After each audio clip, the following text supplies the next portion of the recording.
What's going on, everybody? Thank you for tuning to another episode of Right on Cue Podcast. As always, I'm your host, Logan Chestnut, Small Batch Barbecue. Joining us tonight for the first time, man, as his new role as co-host of Small Batch, as Right on Cue Podcast, we have our main man, Keaton Helms of Cook Chef Barbecue. What's up, buddy? What is up, guys? I am pumped to be here. Big fan of the show. And hey, look, I got my call to the big leagues. You know, when I received that phone call, I got goosebumps. My wife looked at me like I was a goofball. Well, we appreciate it, bud, man. I always love talking to you. Yeah, man. So I'm super stoked to have you part of the crew. Like I said, I know we've been a little inconsistent here lately, and I do apologize about that, guys. We are going to get that corrected quick, fast, and in a hurry, as my grandpa used to say. But no, man, we're so excited to have you join the show and all your craziness. I think you'll fit in just peachy keen. But buddy, how you been, man? How's Christmas? How New Year's? Did you have any good times? Dude, it has been a whirlwind. I tell you what, we surprised the kids with the cruise. They loved it. Halfway through the cruise, they were like, "Yeah, we don't want to do the cruise anymore." And we're like, "We're in the middle of choice right now. Like, there's no turning back." Look, heck of a Christmas. It was one for the ages. My kids are never going to forget it, and that's what we wanted to do that. New Year's, man, it was boring. We got off the cruise, and what happens when you're on a cruise? You tend to get a little sick. Kids had the flu, no big deal. Hey, I was in bed by 8:45 on New Year's Eve and sound asleep. It was a heck of an evening. I'm gonna be honest with you. Dude, that's awesome. We did not go on a cruise. We went to my parents' house Christmas Day. And like you, I mean, like, how many kids you got? You got two? I got three. Good for you. No, so yeah, you know how it is sometimes with kids. It's like they stagger their sickness. It's like, they wait for like the most inopportune moment for them to get sick, and then they say, bleh. So like, my son we had plans. I've been excited to go hang out with some new friends we met and a couple of friends, and we're going to get the family together, and we were going to go out. And of course, one of my kids gets the stomach bug. So he's puking and pooping his pants all over the place. And then, next thing happens, all right, we got, Christmas coming up with my wife's family. One of my kids gets the flu. I'm like, awesome, sweet, keep this going. It's that's another week. And then you got my wife. She got this just like funk in her, and like it's been nonstop. And of course, me being a super soldier, I am immune to all diseases. Well, it's tough for those viruses to get up to your level at 6'8". It's tough to get up. It's hard, man. They climb their way up there sometimes, but I'll fight them back down. I chuck them down. What's up, brother Bill? Brother Bill, we got brother Bill in the house, man. Chicken fried. Hanging out with us tonight, man. The man, the myth, the legend. Always one of our super fans, Mr. TNS Barbecue Team. We love you, buddy. And Killer B, thank you for hanging out with us tonight. But no, I mean, yeah. So it's just like I hate stacking. It's like when I make plans, it pisses me off because I make plans. You know, it is like you make plans and you're excited for them, and then something happens with your kids, and it just goes down the toilet. And there's nothing you can do about it, and it makes you so mad. It's what that happened with us. My daughter got sick. 5 days later, my son got sick. It was boom, boom, boom, boom, boom. And all you can do is just roll with the punches and pray to the Lord above you don't get sick. And this Christmas, this holiday season was fantastic. Minus the flu and ear infections and minus that, it was a great time. Yeah. Well, I mean, and the bad thing is like all the kids we're starting back to school tomorrow, and I bet money on it that my kid's going to get sick next week. Cause all the kids have been away for like 3 weeks, and then they're all coming back, and it's like a infection, tube. Test tube. I'm an educator. I see it every year. When the kids come back, it's seats are full days 1, 2, and 3. Day 4. Yeah, you might be teaching half a class. Yeah. No, it's rough, man. It's rough, but it's ever changing part of it. So we're getting over the holiday humps, and I'm happy for that. And then you got the god awful holiday coming up here soon, aka Valentine's Day, aka the women got us on this one. It's an excuse for it's an excuse for us to cook on the grill. Well, maybe. No, my wife wants to go out somewhere. She's like so women, I feel like women have more holidays than men. I feel like we have Father's Day, and that's just a blip on the map. We have no holidays. Father's Day isn't even a holiday for us. It's for everybody else. I know. And Christmas is for the kids. Yeah. You know what? 4th of July is for us. 4th of July is for us. That's a man holiday. That's a beer drinking, firework blowing up stuff. I'll take New Year's Eve. New Year's Eve. I don't know. That's getting dressed up, and I like Thanksgiving. Thanksgiving is my favorite holiday. I just like to cook. You like it because you get to wear sweatpants. I do wear sweatpants because I'm not fighting that. I don't want to fight the leather belt. I want the elastic band. You know, dude, I don't know about you. My belts, when I take them off, they have a little C curve in them. They don't lay straight anymore. And I mean, it's so stretched out. It's embarrassing, man. Dude, mine, like, I'm so bad about buying new clothes. My wife gets on to me. I'm like, I had a leather belt that like my dog chewed halfway through, and I hadn't freaking replaced it in years. And I'm like, man, I finally looked at my wife. I said, it's time. It's time to buy a new belt. I tell you what, belts get expensive when they get up to like that 40-inch waist, 44-inch. What you trying to say, man? What you trying to say? I mean, there's a lot of cow goes into my belt. Thank you. 2 cows for me, without a doubt. 2 cows. Yeah, absolutely. No, man, but let's get back talking some barbecue tonight. I'm so excited to have this guy on, and it's an honor and a privilege to have him join us tonight. We got some fun stuff to talk about, and this guy knows what it's about. But yeah, man, I'm excited to get back and get back talking about barbecue. So without further ado, let's bring to stage Mr. Pat from Rude's Barbecue. What's up, buddy? Hey, what's going on? Did I say it right? Is it Rude's? Rude's? Yes, Rude's. The name came from my old dog, Rudy, and I wanted to name it Rudy's Barbecue, but Rudy's Barbecue in the South in Texas is taken. So that's fair. I switched over to his nickname was Rude's. So that's where Rude's came from. Love it. No, that's fair. I thought you were gonna name it after Rudy Rudebaker from Notre Dame. Apparently, do you know he's from my town? Did you do your research? I did not did it. Yes. And another fun fact is I got pulled over when I was in high school. Actually, he got me out of a ticket when I was in high school. Did he really? So, yeah, fun fact. Yeah. I mean, I've heard it's a brief moment on that. I have heard mixed signals when it comes to him as a person and how that story actually portrayed. But nonetheless, amazing story or amazing movie. I tear up every time whenever they do the whole Rudy jersey thing. But yeah, no, he has his own Rudy's gym here in town. My neighbor works out there all the time. So, but yeah, no, he's involved with the high school football programs, and believe it or not, obviously, but yeah, no, he's for that kind of stuff, he's a good guy. And I had my football jersey on. It just happened to be Friday, and I was going. We wore him to school on Fridays for the game, and he's like, I don't want you to worry about this. Just go have fun in your game. All right, cool. So, I would have him sign the jersey, and not only that, but he has one of the greatest actors of all time portray him in a movie. Any Lord of the Rings alumni is solid for me, baby. First off, Sean Astin's great just from Stranger Things. Okay, he is. He's starting to get rude. That's right. He's starting to get big now. He's starting to get big in other things. So I'm digging. I'm enjoying. He's solid actor.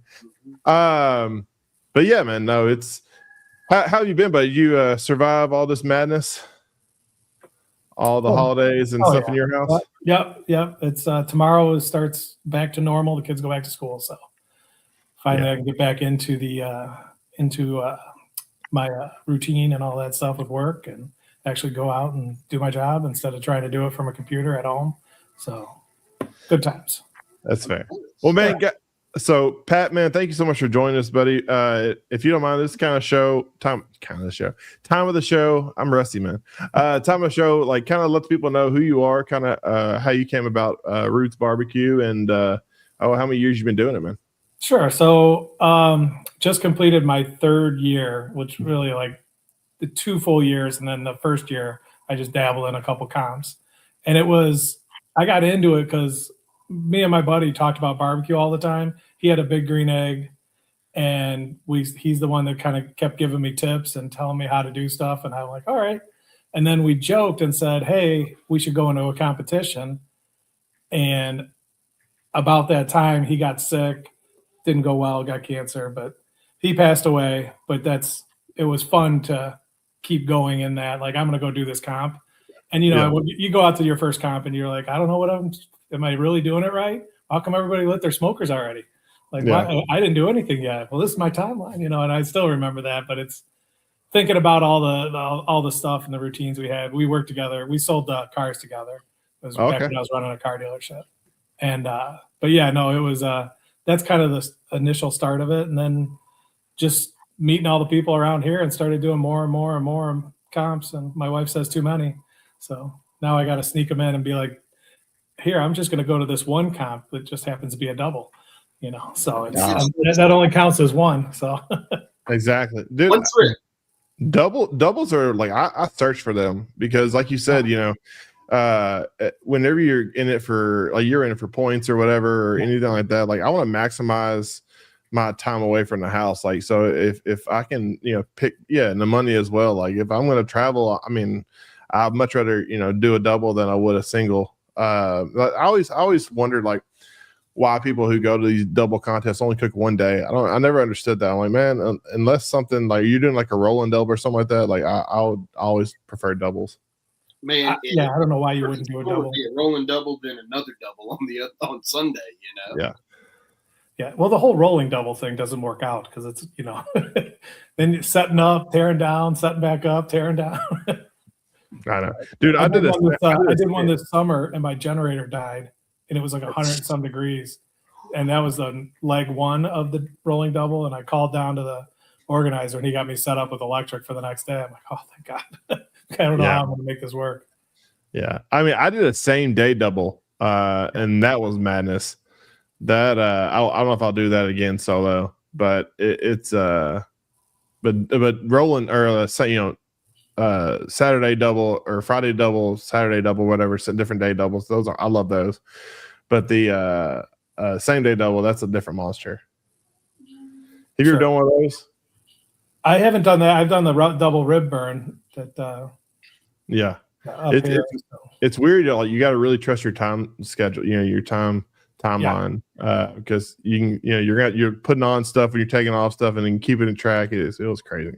Yeah, it's not natural of where stuff is in the timeline that you have to do something else in the middle of it. So yeah, no, absolutely. Oh, hey guys, before I forget, I want to interrupt our conversation, but if you are a backyard and you haven't got into Smoking the Shores, aka you missed the first 40 minutes of entry.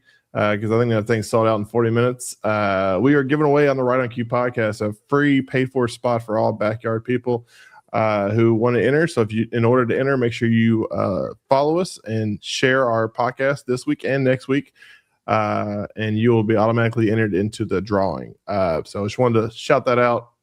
Great trip, one of the best contests out there in the country. So if you want to partake and get in it, make sure you follow us and share the podcast tonight.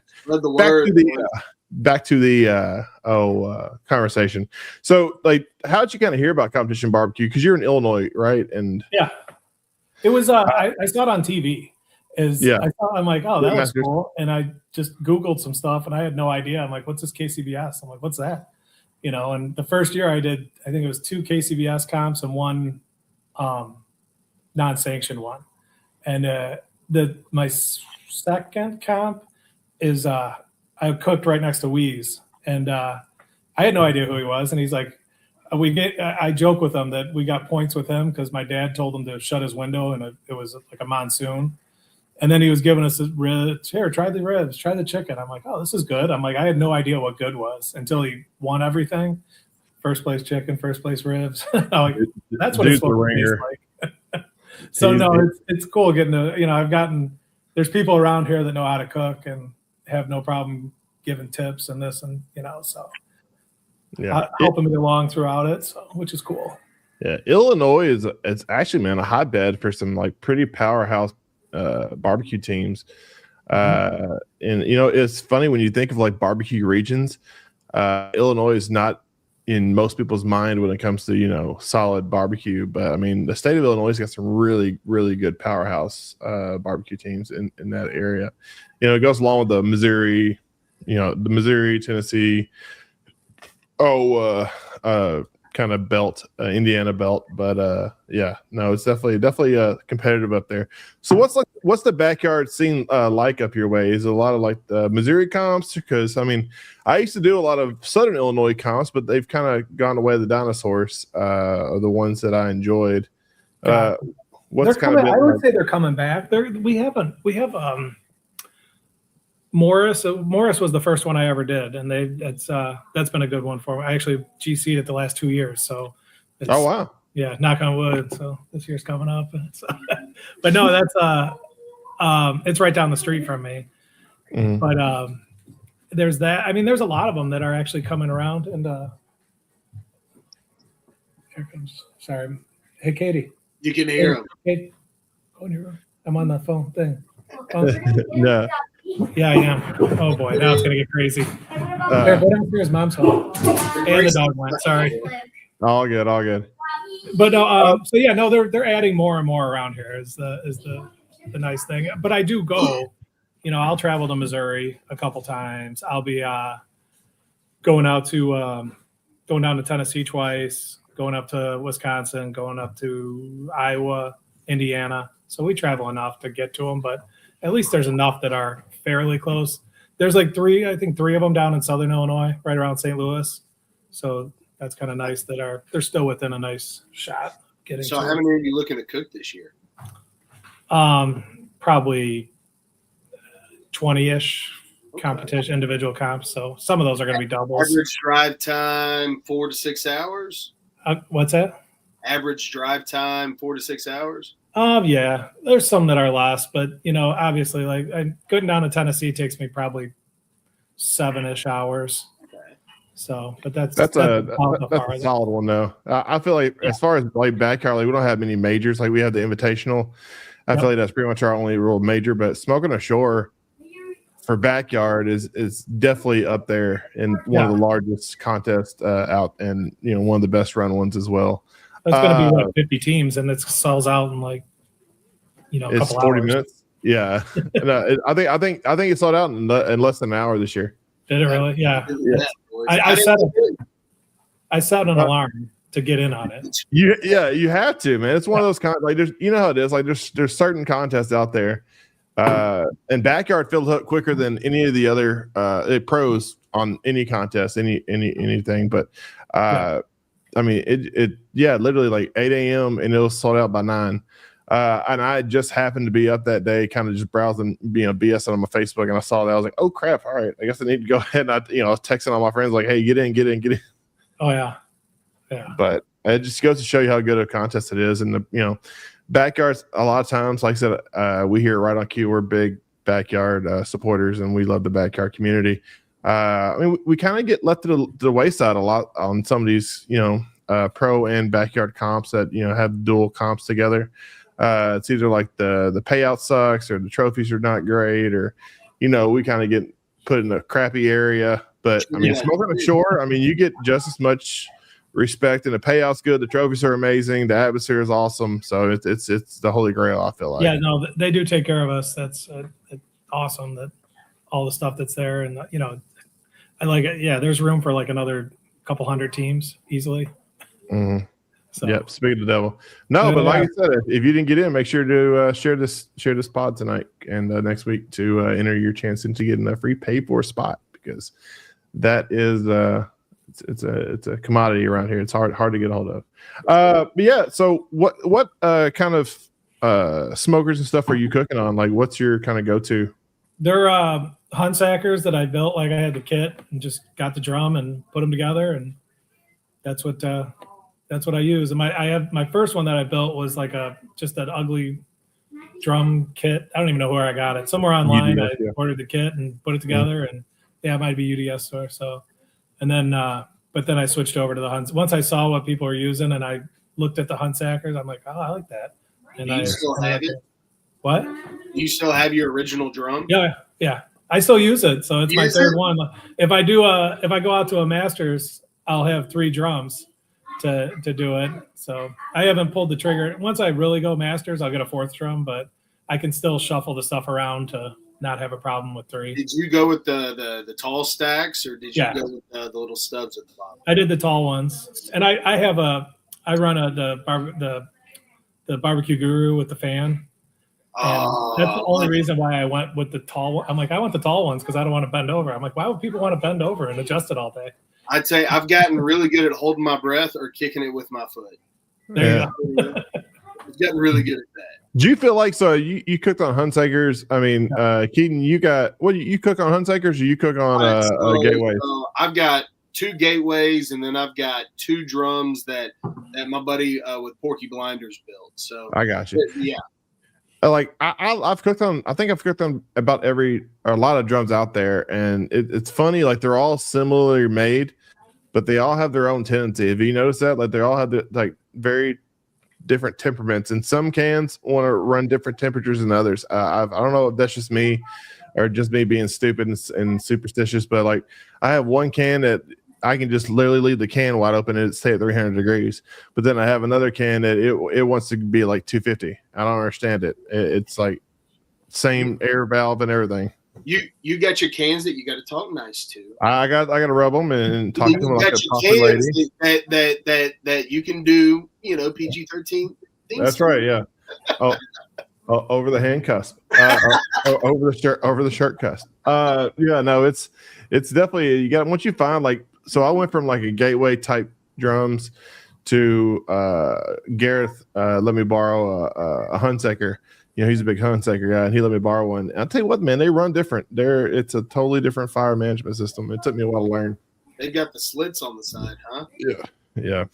What's your opinion as far as the cans go, Pat? Are you a diehard Hunsaker guy, or you don't really care? I like the way that the Hunsakers run. I've never used a Gateway. Like I have the one that looks like a Gateway, but I've never actually used a Gateway. But I've never actually used an official Hunsaker either. So I like the 2 Hunsakers that I built more than the other one. I can say that. And I love the firebox or whatever the hell. What does he call that thing? The Vortex. Vortex. Thank you. I love that, and it's just more heavy duty than the other ones that I see. Yeah. And the grate doesn't fall out when you dump the ashes. What I like about it is and I know you can buy the attachments and slap them on drums, but the hinge system on the lid. Yeah. Solid. I don't have any of those on mine. I got the hook on the Gateways, but hell, to me the hook's on the wrong side, so I got to flip it around and then hook it down. When you have the kit, it doesn't come with a little latch to hold the lid up. So if you're lucky enough to walk by my site when the wind's blowing and I get hit with it, push it over. Oh yeah, you'll hear some choice words at a competition. So hopefully you're not walking with your kids. Hey, I'll tell you what, man. It's so funny, but I mean, the new kid on the block, the hottest girl to come to the dance, is the new Ringo from Outlaw. And the greatest thing that caught my attention was when I saw the foot pedal lid opener on that thing, and I'm like, yes. Why? Yeah, I mean, and you can fit a whole pan or 2 halves. I mean, that alone is the reason why I ordered one. Did you order one? Yeah. I got to walk around this year at Smoke on the Shores and actually see one. So they're nice. They've been around. I just haven't walked around in the comps where they actually been out. So yeah, I know people had them at the Royal, but I was not about to walk around. It was too cold. Yeah. We'll talk about the Royal here in a second. But I saw, so Paul Rooters and Tutors, a friend of mine, he had one on his trailer that I'm looking at doing. They were built in. It's super nice. And it has a drain at the bottom. So, when you wash it out, like that's always a pain in the ass. Like when you wash out your cans, you got to like turn them over and like try not to mess up anything. And then then he comes along. It's like, there's a little, screw tab that you just drain all the water out. I'm like, why didn't anybody else think of this? They're fantastic. Yeah. But I mean, I think honestly, it's going to go I think it's going to explode. You'll see a lot more Outlaw Ringos than you will any of the other ones here coming soon. Because you know how barbecue is. We're very trend forward. Like if there's a new toy that's coming out on the shelves, I mean, everyone's going to hop on it. Making life easier. You don't have to touch the lid at all. Like, yes. You're talking efficiency right there. So especially in the competition world, if you can get an edge somewhere, I'm gonna do it. You know, if I had the money to buy it, I'd buy one. But yeah, they're not cheap. They're not cheap by any means. But you need to include the soft close for that the foot pedal. I've heard that they come down and you have to keep your foot on it. So we need. No. It will be out. Yeah, I don't even work there, but I know it'll be out soon. Coming soon. I know. The foot, it was such a genius thing to think of, though. I was like, man, and the capacity wise, though, another thing that sold me on it is the 2 half pans for chicken. Cause like, I can't do, like, I don't know how Brother Bill does it. Whenever, he puts he does folded the thing. And like, every time I try to do that, like I jack it up every single time when I try to do 16th thigh, something like that. I always freaking do that. Just cook it. I tend to hear a little sizzle as my liquid leaks out of my. Oh yeah, the butter, the lovely kiss of butter on the tank, dude. There's honestly, as barbecue guys, there's nothing worse. And back me up. Whenever you're doing like cooking pork or you're cooking ribs and you got it wrapped and you put it on a trailer and you do that and you smell that burnt sugar and you're like, son of a bitch. Oh my god, the foil something's leaking and there's nothing you can do. Like once there's a tear and the liquid's gone, it's gone, and that rack's just ruined. I can't. I'm not proud of this, but I so many times I've picked up my money muscle and put my hand under the bottom to try and salvage liquid and just scald my hand. I've had butter burns so many damn times. It's insane. I got it last year in my trailer. I wrapped all the ribs and I went to pick one up and it was leaking at that point. And I was like, oh, so I was able to take everything out and quick moved it over and kind of wiped it off the foil. And here's the liquid. And that's another thing people don't think about early on in their barbecue career. They're like, they might hear that sizzle and think, it'll be all right. No, man, I want that juice in there. Yeah, otherwise it's dry, man. Nobody want to. I mean, that's you're braising at that point, and that's the you know how it is, Pat. I mean, you've cooked enough of them. Uh-huh. It's all about freaking tenderness. It's tenderness game first off, and then flavor second. Well, when you walk by somebody's site and that's all that smoke's coming out of there. Oh, like, hey, I've been that guy before. Over there. Yeah, I've been that guy. They're like, "Hey, buddy, I think your smoker's on fire." I'm like, "What?" Yeah, you look back and it's like billowing like heavy white smoke. It looked like the EPA is going to come and like arrest me or something for releasing all the toxins. But I think we've all been there. What So let's talk about. So you're a backyard cook. Yeah. What is something that kind of drew you to backyard versus what everybody tells you whenever you have some success is jumping pro? Like what kind of keeps you in the backyard? What do you enjoy about backyard that kind of keeps you there versus jumping up? I wouldn't say it's like anything really. The main thing I guess is I cook by myself and it's easy to cook the two in my timelines, and I can do it in my sleep and it's fine. I mean, once I step up to the next level, it's you got to buy that brisket every time is really the difference. But then also there's a bigger prize at the end, or I'm probably next year ish. I'm gonna make the move and go up. Just I want more competition. It's nothing against the backyard guys. I get to compete against 4 different categories when I move up. So have you cooked pro before? Yeah. Okay. Yeah, I've cooked some, so it's a different world, man. It is. What the nice part is in Masters, it's always at the same time. If you go to backyard every weekend, I have to erase my board and start my timeline over, and it can never keep them the same from one week to the next. Up in where we are or where I am, I mean, majority of my backyard comps are in Alabama, in the Alabama region, some Tennessee. I mean, they stay pretty standard throughout. There's a ton of I get so mad at like our brother AJ or all those guys, Gareth or any of the Alabama crews. Like they drive 10 minutes and trip over 2 comps. Like they don't know what a long drive is. Right. And like my closest comp besides Smoke on the Shore is like 4.5 hours away. So I mean, for me, that's a short a short drive, but what do you like? What do you feel like is the greatest hurdle in your area per se for competition barbecue? Like, what do you see like a lot? Is there like a lot of non-sanctioned? Have you like ever seen like a lot of non-sanctioned competitions and ask those guys why they don't do more sanctioned or? You know what? I don't go like I only cook KCBI. I've only cooked one non-sanctioned comp the entire time I've done it, and He just went right in. And then I was always in KCBS, and I never wanted to get out because it's like, well, I go cook something else, and it's not, I don't get points, So that's like the whole thing. So I mean, I want to cook I've never cooked a rib cook-off, but I told a couple of my buddies I'm going to go try one this year, just to, if nothing else, to try and get my name in the draw for the World Championship, to have a reason to go out to cook the World Championship. So you will love it. What's that? You will love those. They are a ton of fun, man. That's what people have been telling me that. So, I mean, I have fun in KCBS. I don't know what's going to make it. I don't know what's going to make it different, but I'll give it a whirl. Cooking KCBS, you kind of have an idea what your flavor profiles, your tenderness is going to be. Of course, you might be someone that wants to kind of pivot just a little depending on where you are in the United States. Sure.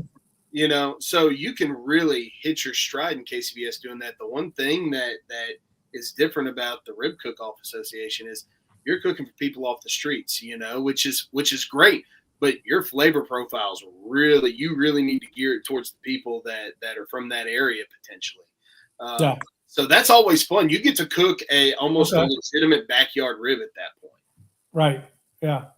But still, I can see where that would be different, because that is the one thing that I've told people over the years, that with KCBS we show up and we cook almost the identical thing every single weekend that we go out there.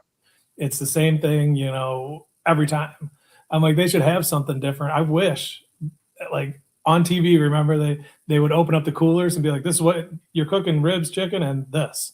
Like, oh, okay, I'd love it, but just change it a bit. And I like in Morris, the one down by me here, they'll always have like the whatever the dish or the best dish, and they'll announce it and tell us what it is, whatever, a month before. So it's a blast to try and have fun with that and see what people come up with, just make it something different. So yeah, no, I mean, that's one thing I kind of don't like about KCBS is it kind of limits your creativity. Like a lot of us that could do this, like we're chefs, like there's a lot of us that we like to flex our chefiness side sometimes, and cooking the same proteins and really kind of hammering in, our programs on those 4 meats that we do. It's fun and it's a challenge, and you never know going into it, what the outcome is going to be, because it is, a human-based point system. It's not like points on a scoreboard. It's all about personal opinion. So you don't know week in, week out, what table to hit on and stuff like that. So that's fun. And like I said, cooking KCBS versus non-sanctioned, you do kind of have, of a placeholder or a goal that you kind of need to stay within the boundaries of this is kind of what KCBS profile is looking for. And once you kind of figure that profile out, you just kind of ride the wave. And it seems like you kind of found that groove last year. But like you said, I mean, it's a wild card when you're cooking for the public. I mean, it's a wild card on what they want and what they don't.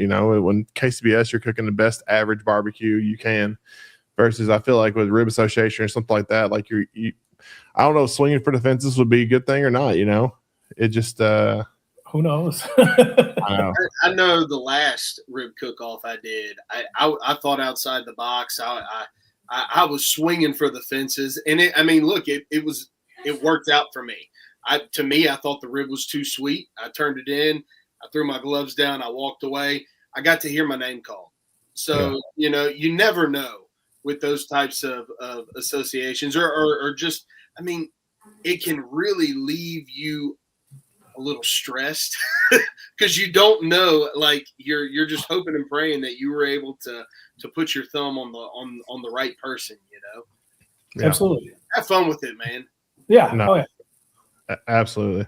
Let's so I love having backyard people and fellow backyarders on the show, because I kind of get to do a section of the show that I don't get to with some of the others, kind of like what grinds my gears, like a good old Peter Griffin.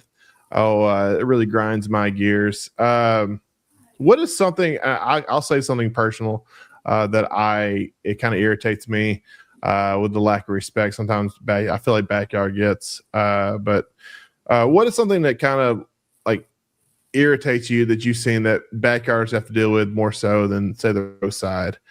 For me, it's one thing is not hearing top 10 on each category getting called. There's nothing that pisses me off more if I go to a contest and I spend my money and I go there and they're calling top 5, and like I'm like, yeah, you may only pay top 3 or top 5 or whatever, but like at least people drive and spend the money, and sometimes this is the only comp people do, but they have the chance to hear your name in the top 10. I mean, it's a big deal. That's what we all go week in, week out for, and it's a free and really quick thing to do.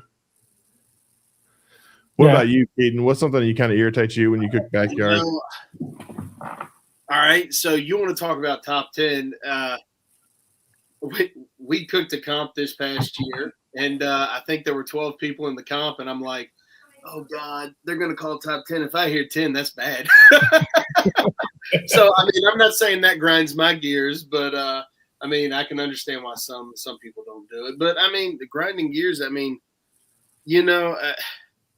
getting there and doing everything that you can to get set up and just making sure that you've got everything. And, I guess just the elements can really get to me sometimes. I'm not going to say it grinds my gears, but, when it's raining and you've got a hole in your tent and it's dripping on your drum or just, I mean, the things that you really can't control. I mean, I feel like I have tried to do the best that I can to not let the uncontrollables or the things that I can control bother me. So I mean, I really don't have many, bud. I'm sorry. That's fair. So I would say it's when you roll up to a comp and like I have a trailer and they're like, oh, we're gonna give you, I forget where I was, but our spot was 10 foot wide. And I had and those were like the good spots. It was supposedly the good spots. I was like, man, what's the bad spot? So like, it was hard I parked my trailer all the way to the one side. And it was hard to get the door open on the side. It was hard enough that I just put the back down and cooked out, like walked in the back from what I was doing. But it's just like, give us a spot, tell us that there's going to be enough room. Everybody has the trailers and they say like, hey, all these backyard teams have trailers. Well, make enough room if you're going to have teams there.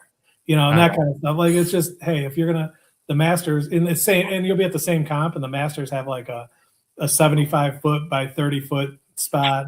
Like I'm over here in a 10 by 10 trying to park my trailer. I know.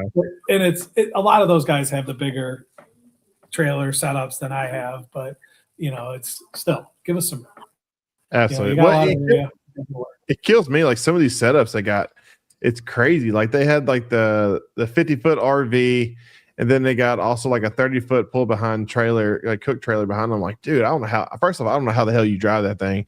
Like I would be on pins and needles, like driving those big rigs. But like finding this, I understand. Like it's hard at some of these competitions, like to find the spots big enough to fit some of our outfits. Like and I think so. I think some of these, especially like some of the newer comps, they hear backyard and they're thinking like what it used to be like 10 years ago or 15 years ago, where a lot of them were tent campers. We were tent campers and we were pop-up tents and kind of just doing that. But now, I mean, you go to a backyard comp, it looks every bit of you can't tell difference between a backyard comp and a pro comp anymore with the rigs that are set up now. Yeah, that's true. I will say this one thing that does grind my gears, and sometimes you can't fault them, not having a water hookup or a water source where you can wash stuff. Yeah. The number of comps I've been in my life where I've shown up and I'm like, where's the hookup, the hose, and they're like, oh, we don't have any. Whoa, that first off, to me, I'm a clean guy. I like to keep my stuff clean. If you don't have that, I'm questioning a lot of things at that point. Water. See, for me, it's not so much water. Me, it's trash cans. Access to trash cans. Like if you don't have like barrels or cardboard trash cans like set up around the at least one per two spots, like that bothers me. And I don't know how it always happens, but whenever I go to a spot and they have barrels or whatever, one always ends up right next to my porch trailer. I don't know how that happens, but throughout the night, elves come and steal one and put it right by my trailer. The worst thing is when you said the trash cans, it's the ash buckets when they came and they'll come and put those 55-gallon drums around. And I don't even know where we were, but I had just bought a truck. It was like a couple weeks old, and he puts it like a foot away from my bumper. I'm like, no, you can't put that there. And he's like, that's where it goes. And I'm like, oh, okay. So he leaves, and I put it right next to his building. And then he's like, well, you can't have this next to the building. I'm like, well, I don't want it next to my truck. So we're going to agree on something because I'm going to keep moving it back. I don't know how it got there, buddy. I don't know, man. I don't know. Oh, no. But I'm pretty easygoing on that. I'll find a way to make it work. No, absolutely. Hey, so how about this? Like when you guys are like picking out your comps, what is more important to you? The prize payout? Because I mean, obviously we all want a shot at least making our money back or the possibility of making a little money on the weekend, or is the trophies? Like what is on your list? Like, would you pick a really cool trophy or a really big prize payout? Both, but here, let me explain. No, yeah, we can't do both. I'll give you both. No, I'm going to explain it so it'll work out. Like here, this Smoke on the Shores, I want a guitar. So everybody wants a guitar. That's cool. I don't even know what they pay out, but I want a guitar. It's good. I know at that point I'm going to get something good in an envelope, but I'm going to be carrying the guitar back. Might even and be Yeti like, cooler. I can play the guitar on the way back to the trailer, but I'm going to have that cool trophy. But on the other side, when I said both, like if you go to like a state championship that's got the Masters and it's got the backyard, and it's a $15,000 prize pool, and the backyard gets 1,000 out of the 15, and there's more backyard teams that show up than the pro. Then it's like, hey, and I'll probably ruffle a lot of feathers by saying that, but I understand paying more. The backyard pays for the pro, yeah. Yeah, I don't want to. I'm not there to subsidize them. Yeah, and I'm sure I'll catch some flack for that, but it is what it is. Like, do the math, just make it respectable. I agree. Don't give me, like everybody has a story where they finished whatever 5th or 8th or whatever it may be, and they got $10. Like, don't even give me $10 at that point. Like, just I know. Put that on the winners. I mean, that's why I jumped from backyard to pro at the Atlanta Barbecue Store Classic, because the payouts are so much better. But those peaches are cream of the crop. They are nice. They are nice. I want to go to Murfreesboro because I see the cool, the apples. Yeah. I was like, I gotta figure out a way to get down there and do something. Cooking that this year. I'm definitely and Murfreesboro's not that far from me. I definitely love the apples, and like the apples and the fiddles and the guitar and the record deal that you get. I mean, I love all those, and of course, one of the best trophies out there, the Square Trophy that Pat, me and you both took a shot at this year at the American Royal. Was that your first kind of go at the Royal, or was this that was my first time at the Royal? We were supposed to go the year before, and it just didn't work out for people watching the kids, so we made it. Went out this year, and when you say like here at the Royal, you don't get a cool trophy if you're but I'll take the ribbon all day long. Yeah, all day long. Absolutely. So they're still sitting downstairs right under my TV on the little console in front of there. So I don't know where to put them yet, but I'm like, I'm not putting them in the box. I'm putting them away. They go right there. My wife is like, you got to move those because of Christmas decorations. I'm like, no, you're not putting those anywhere else. Right on the wall, dude. Yeah. I gotta find a spot. Yeah, backyard showed out and showed up at the American Royal this year. Yeah.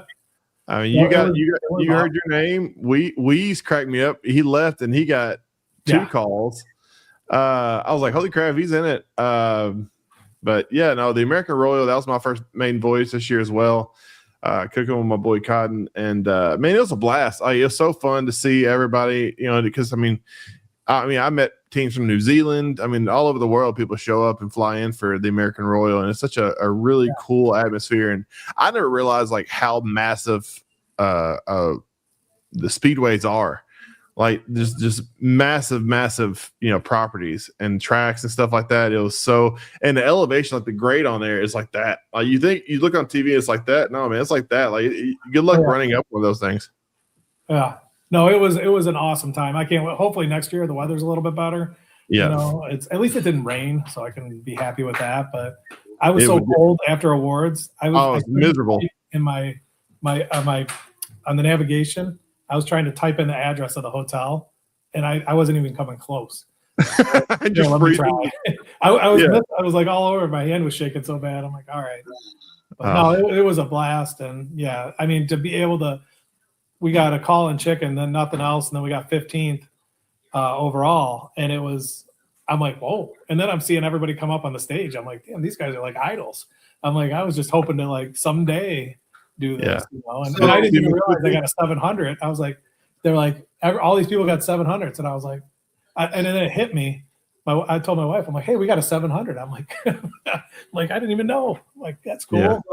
What's the atmosphere like from the time you get there? I mean, did y'all get there on a Wednesday, on a Thursday?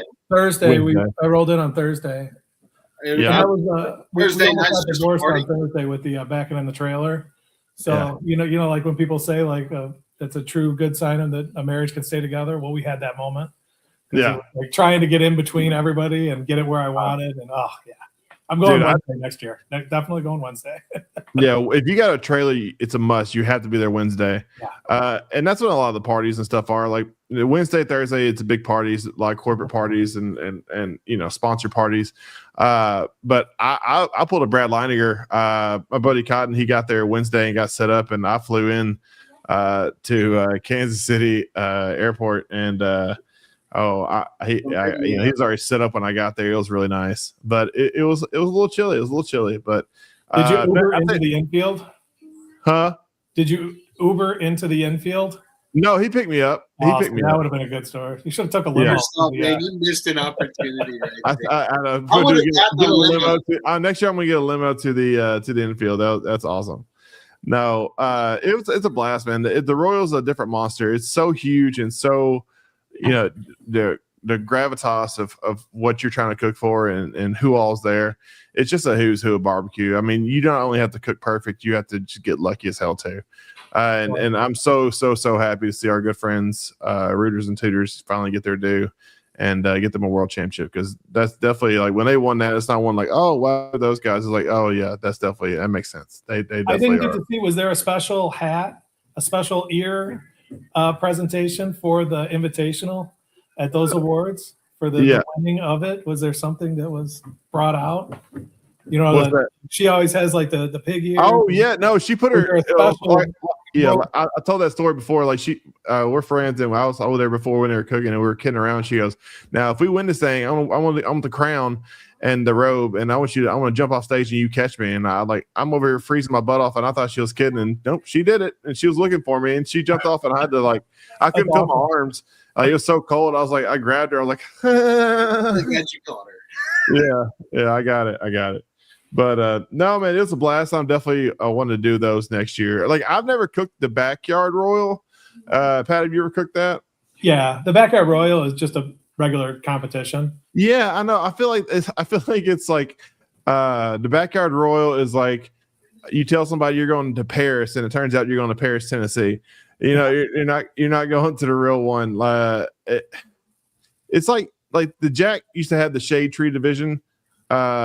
Is there not? But I feel like it had a decent amount of hoopla when it comes to that. Like the Backyard Royal, do you think they just kind of like put it on just to say they have one? Or yeah, I mean, it's I don't know if it's like 30-ish teams.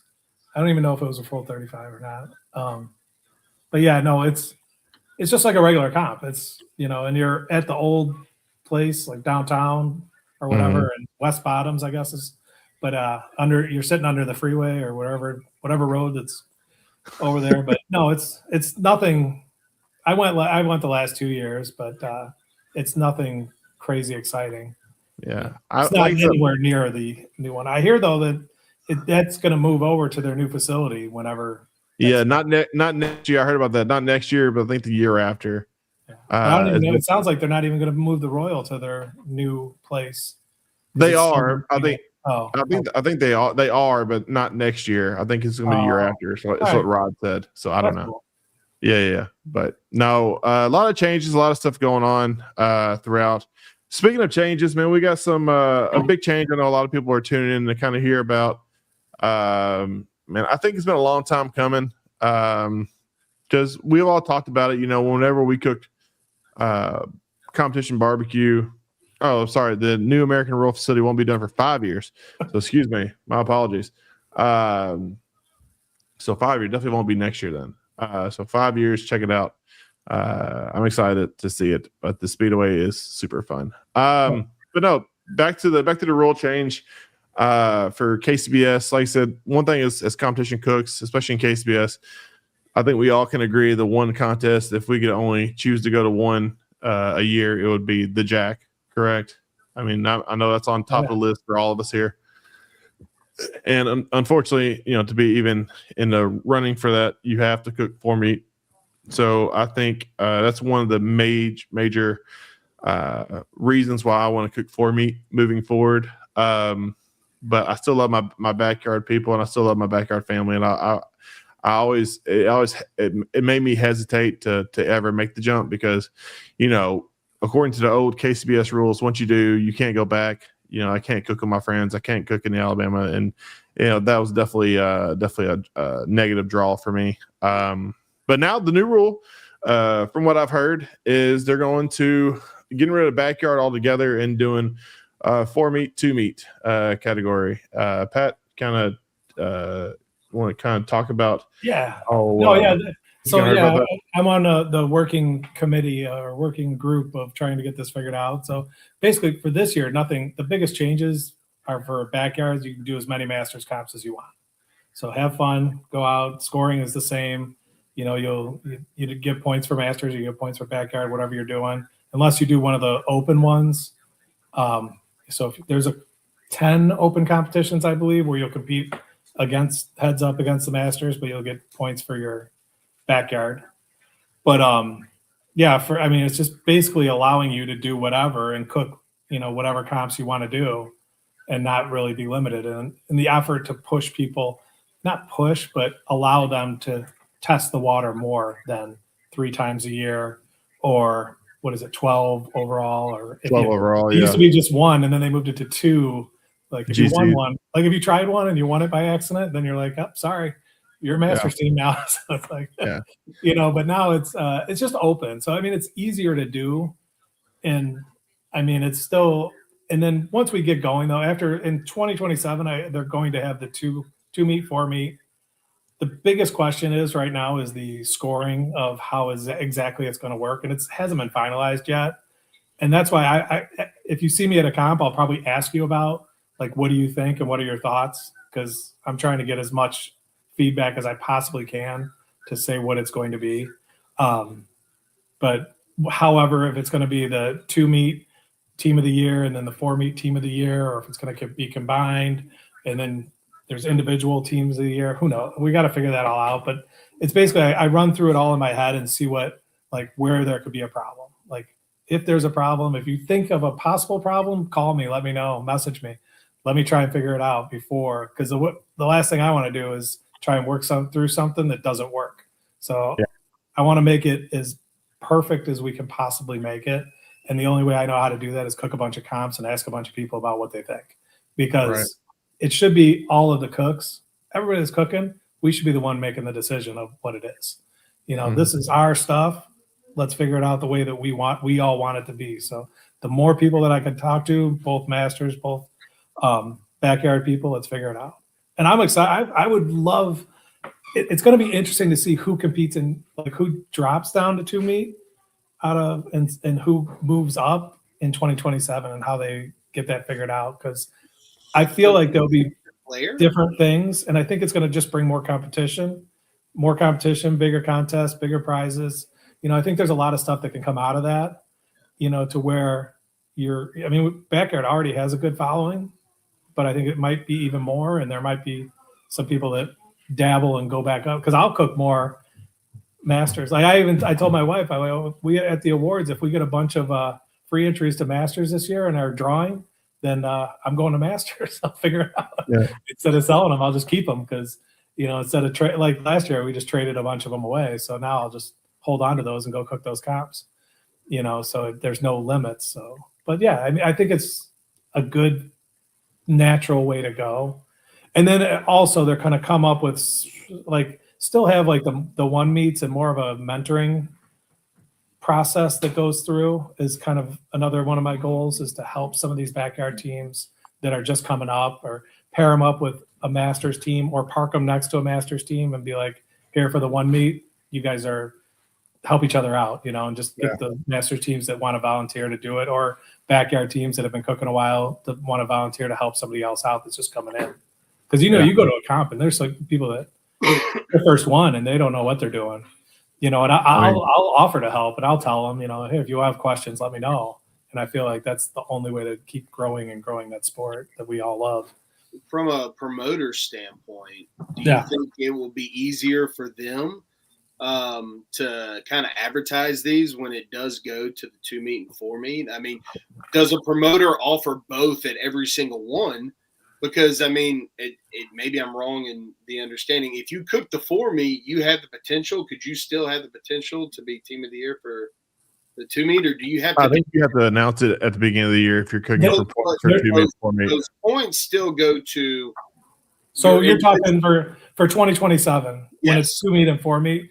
It's not even 100% yet of how the points are going to be. So to answer it, I'd be just guessing or lying. So there's I can tell you that there isn't a final decision yet. Okay. And that's why, that's one of the things, like, how do we figure that out? But, you wouldn't be able to do, like, right now you can't cook a Masters in a backyard on the same day. Yeah. So it's kind of going to fall into that same realm of doing that you can't cook both on the same day, but we're going to have to figure out a way. And that's what I just, like, all kinds of scenarios like go into my head. It's, what if this happens? What if that happens? What if somebody does this? What if a promoter wants to do this? Like, what can we do? What if they're doing a double and a Masters on the same, just basically I have to try and think of everything that can trip somebody up in the future. But I think the promoters I think it's going to help though, because you're going to have more people, like, say, a local backyard comp where somebody they've been Masters and they can't go cook it, right? But now they can come and cook it. Let's just say they're not one of the 25 or 30 teams that are points chasing in Masters, right? So now they can go cook this one and as a 2 meet. I could care less if somebody wants to do that. I don't. I tell people, if there was 5 world champions going to turn in ribs, I would be knocking people out to be number 6 on the way up there to put my box next to theirs just to see. And but yeah, no, I think the competition will rise more than what it is. Yeah, I mean, I want to play devil's advocate here. I feel like that's kind of what we have to. Personally, I will say this before that. Like, personally, I'm all for it. I welcome and thrive in competition, and I want to cook against the best in the world. And I want the opportunity to, as a backyard, I don't want to be punished if I want to take a swing at, trying to get a shot at the jack. I mean, because that's, at the end of the day, I don't think any of us here are points chasers for, pro, but the opportunity to get a chance at the jack, I mean, that's a dream, I think that's the goal every single year. But I think that's fantastic that it's not handcuffing, backyards that want to take a swing. And like you said, another thing it's positive is I know a lot of people that cook the non-sanctioned circuit. There's a ton of non-sanctioned contests around me in my area. And a lot of those guys that cook in those non-sanctioned circuits, they're all ex-pros or ex-competition cooks who no longer have the eligibility to cook backyard like that. I know a lot of them said they love to cook backyard, but they're not eligible to do that. And this will allow them a new influx of, local yokels, not local yokels, but like local guys that, had cooked back in the day and they want to not go full blast into it, cook 4 meet, but, have fun and cook 2 meets on a weekend. So I think it's going to be a big influx of new teams out there that are, going to come out and show out. But so and I think it'll go both ways too, with that. I think that you will get more on the 2 meet, but I think you'll also get more in the 4 meets because I'll do more. Yeah, it don't penalize you. For me, there's not a lot of lose on this one. But I will say this, because we've brought this up at different comps, primarily in Alabama, and I've heard some people complain both ways. I mean, there's always going to be people out there who are scared, or not scared, that they get turned away by the idea of cooking against someone like Rooters and Tutors or Hot Coals or Heavy Smoke or the people like that, the people they've heard. And they're like, they don't want to cook against people like that because they're like, well, I don't have a shot in hell to do that. And it primarily just goes for newer cooks or cooks that maybe cook 5 or 6 a year, that I've heard it may shun them away, or they're worried it'll take away from the momentum that backyard has gained here as of recently. As far as being recognized, because they just recently got recognized for team of the year for that. So I've heard kind of disgruntled people like that. What's your opinion on that, guys? I don't think that's the one thing I don't think is going to be as big of a problem as people say, because like for the most part, like all those teams that you said, like we talk about all the teams that people know when they first come in are these top teams, if they even know any of them, but they're going to know the top 25-ish teams, right? Mm-hmm. And they're going to hear the names, like, they're going to hear Getting Basic and Rooters and Tutors or whoever it may be. They're going to hear those teams, but those guys aren't coming down to me. No. It's going to filter itself out on that.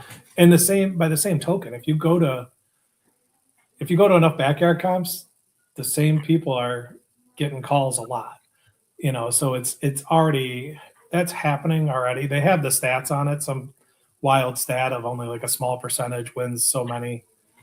I have that stat. I just don't remember what it is, that win a lot of get a lot of the top 5s, whatever that may be. Sure.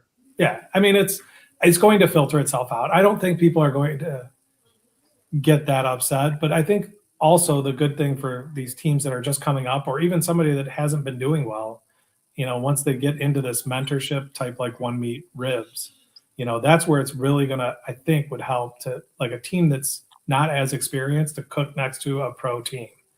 And that it's also doing it and be like, here, this is I'm not saying they have to give them the recipe, but they got to give them some pointers and let them try their ribs and see the box and be like, here, this is what I'm turning in. And they can be like, oh, okay, that's what I need to do. Because they might be next to their other buddy that cooks backyard that doesn't place high either, and they both think they're doing good every week until they see what they need to be doing good, to do good every week. So I think that's some of the stuff that can help out. But I mean, that's down the road and it'll take some doing, but I don't think it'll take a lot, because every time you go to a comp, somebody's doing there's always a rib burn, always, every time. It's like, I used to never do them, and now I'm like, I'll never go to a comp and not do it. Free practice. What's that? KCBS One Meats are fantastic. I'm doing both. We got to do both of them at Smoke on the Shores. Yeah. It's I don't think people are going to be as upset as there might be an initial pushback. It might happen, but if you're doing this with just for fun, look, I understand it's a hobby, but at the same time, it's very expensive. I'm not going there to just have a good time and drink and do all. No, I'm going there. I'm trying to win. And I think a large portion of us we're that competitor. We're all former athletes of some kind. And I want to cook against the best. So I know where I stand. I either need to improve, which we always need to improve, but you know what I'm saying? Am I headed in the right direction? And, I think this is going to open the door. And allow people to test the waters when they were originally nervous to do it. Because, like you said, you hit a GC in Masters, which I know they've helped that by increasing it. But at one point, you were screwed. Now you can go up and down, and it's headed in the right direction. I really believe it. And the other thing is, think about, you're going to get, like, if you go and cook a few Masters, you're probably gonna get a call. Like, let's say you cook 4, you might get 1. Even if you don't do that well in backyard, you're gonna hit that one, and you had the perfect rib. You got that box, looked perfect, and everything worked out. The tenderness is there. Boom, they turn it in. Came in. I got a 6th place call in Masters. I mean, how much better is that than you go to a comp that had 15 people as a backyard? You're on top of the world from that, and it just kind of then you really figure out, like, oh, that's what I need to do.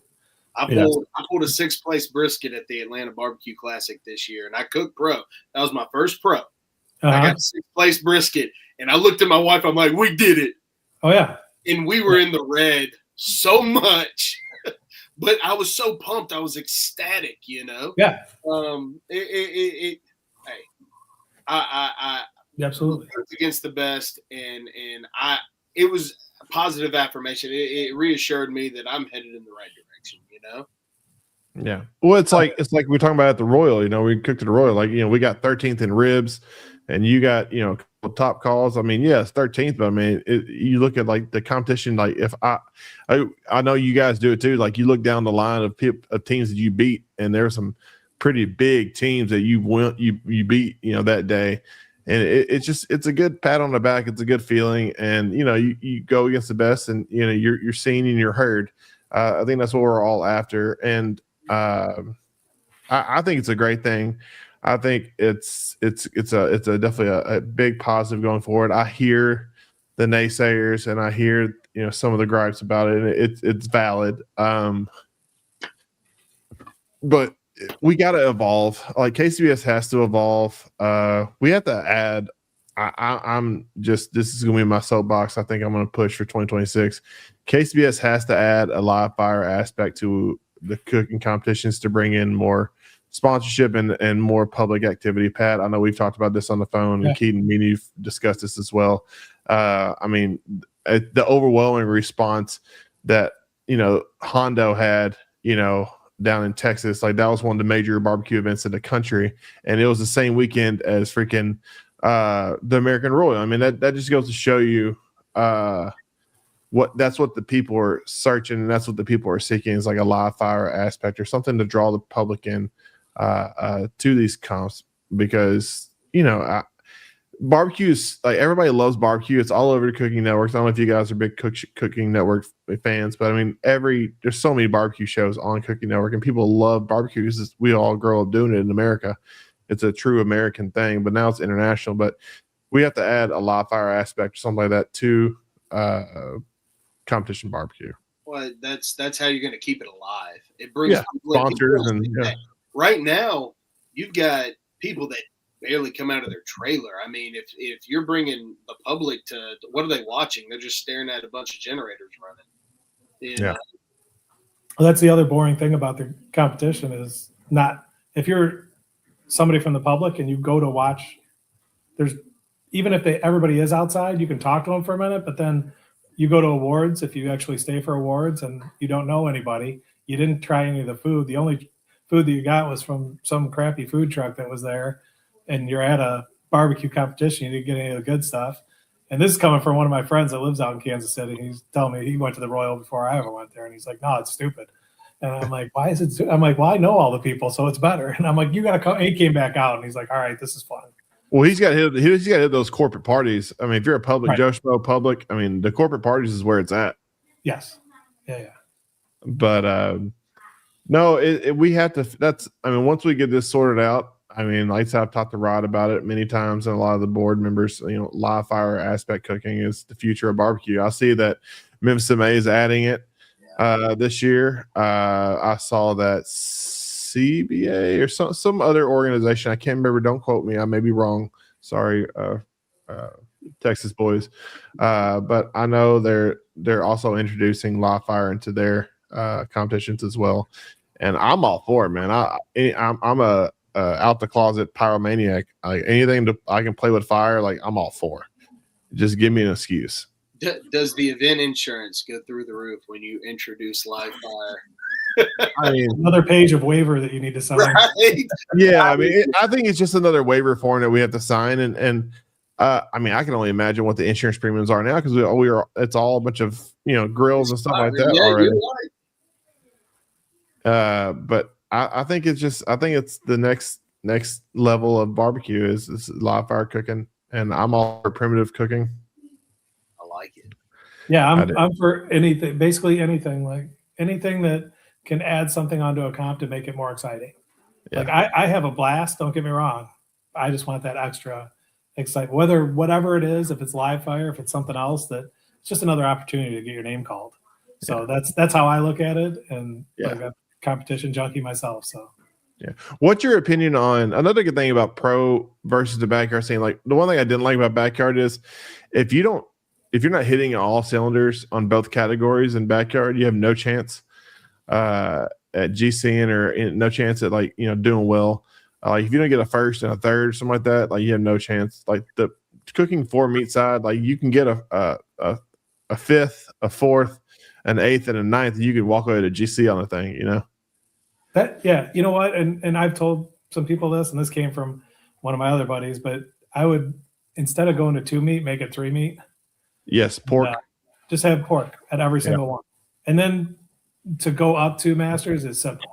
Okay, I'm going here. I just got to buy a brisket. Because you could get pork cheap. You just get, it's no more expensive than ribs. Depends on what you're getting. Let me preface that. Yes. No. You get a collar. I mean, everybody cooks collars now. You can get a collar for $20. Yeah. I mean, that's go to Mr. Brisket, get 3 collars. It's the same price you're paying for a rack of ribs at this point, because I think we're all paying around probably $18-$20 a rack of ribs now for premium quality. Mm-hmm. It's there's no price difference, and I'm all for it. I love pork, and pork is one of the categories that I think it shows the most skill because of all the cuts and all the trimmings and stuff like that. I mean, of all the proteins, pork and probably chicken is the shows the most knife skills and whatnot.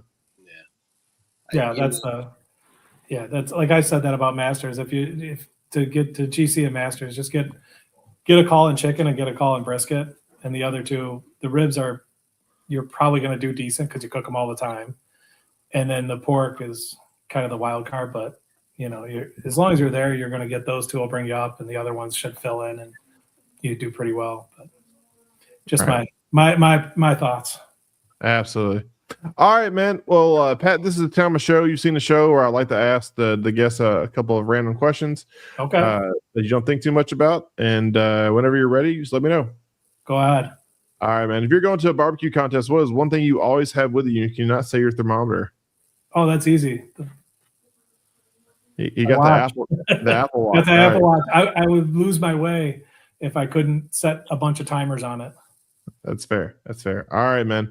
What is one protein that you would like to add to competition cooking, and one that you would take away? I would take away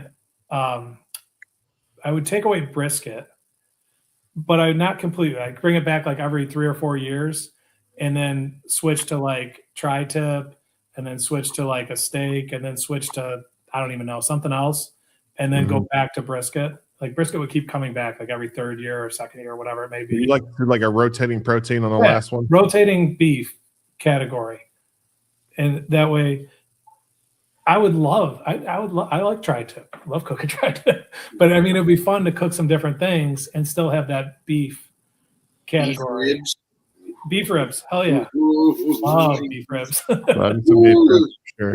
Just slap a giant rib in the box and send it on its way. Imagine trying that may be hard for box building, but I'm all for it. I hate that too. Yeah. I think. All right. What is one rule about KCBS that leads me on the next question? What is one rule that KCBS has you think is just silly that serves no purpose? Off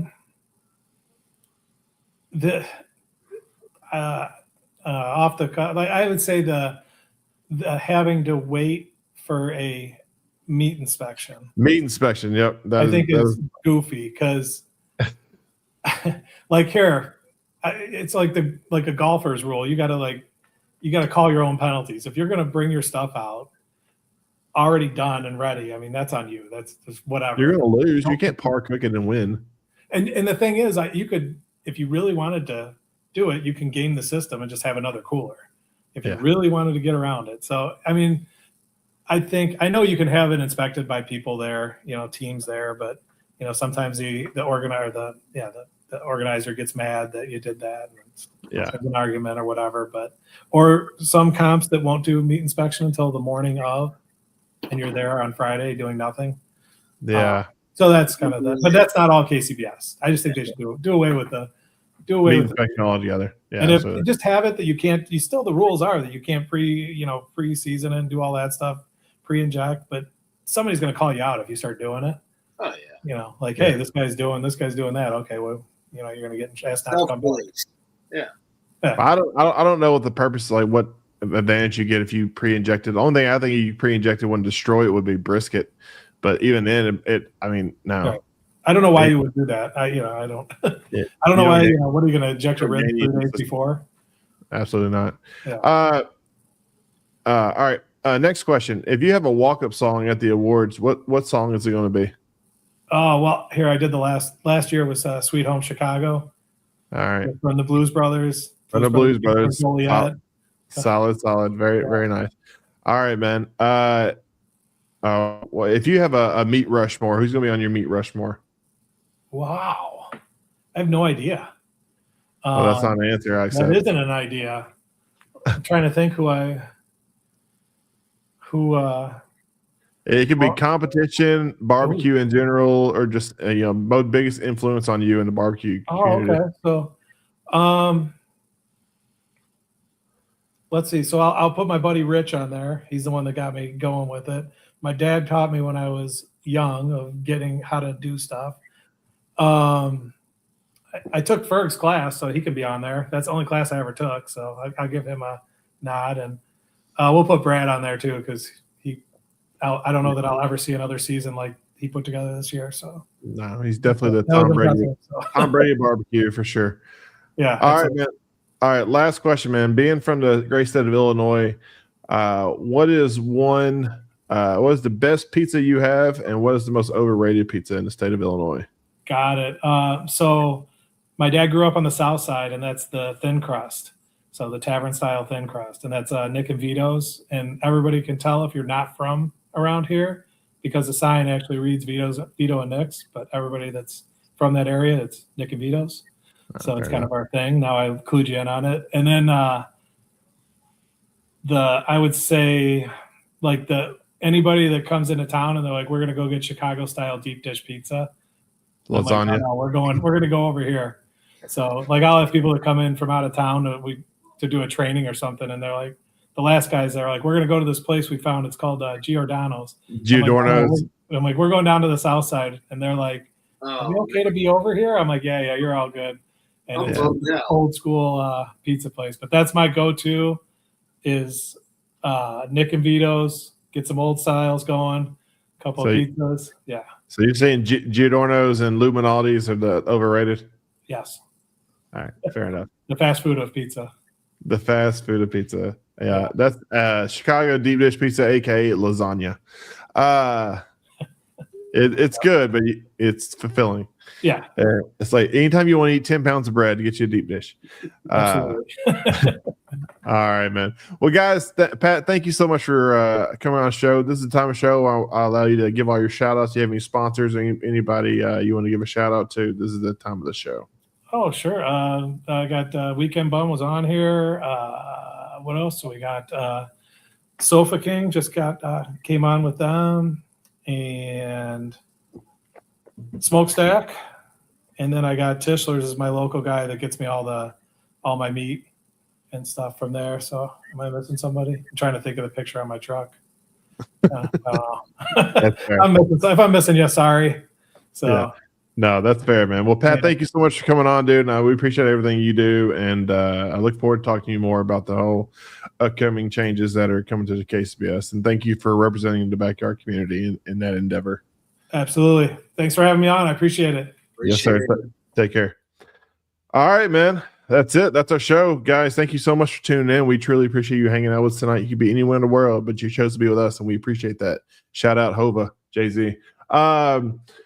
No, but man, Keaton, how'd you like it, man? It was your main voyage. I tell you what, and I had a blast.